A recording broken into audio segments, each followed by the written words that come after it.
सातो बहिना आइली हमरा गाँवे हो, सातो बहिना आइली हमरा गाँवे हो।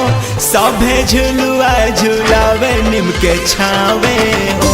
सभे झुलुआ झुलावे नीम के छावे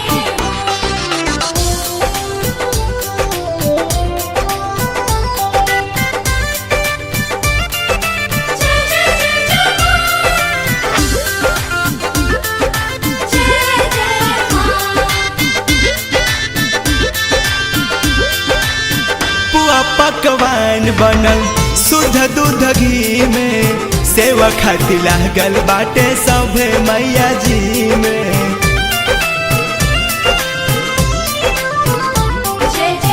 पुआ पकवान बनल शुद्ध दूध घी में, सेवा खातिर लागल बाटे सभे मैया जी में।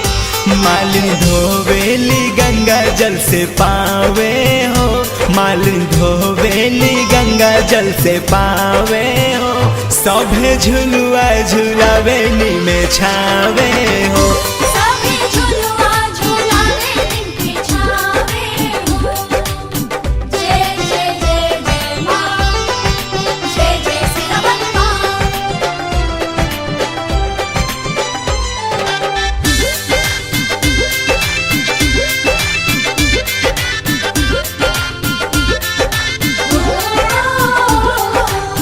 चौसठ जोगिनिया मिलके चौरा डोलावेली, सात सोहागिन मिलके गीतिया सुनावेली।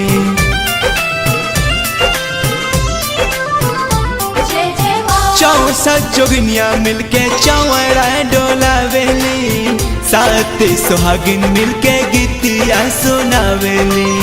नरमुंडा सुगना दिनेश जी फूल बरसावे हो, सुजित सुगना नरमुंडा फूल बरसावे हो। सभे झुलुआ झुलावे नीम छावे हो।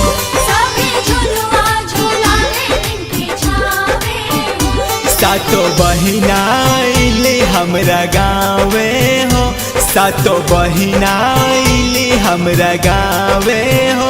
सभे झुलुआ झुलावे नीम के छावे हो।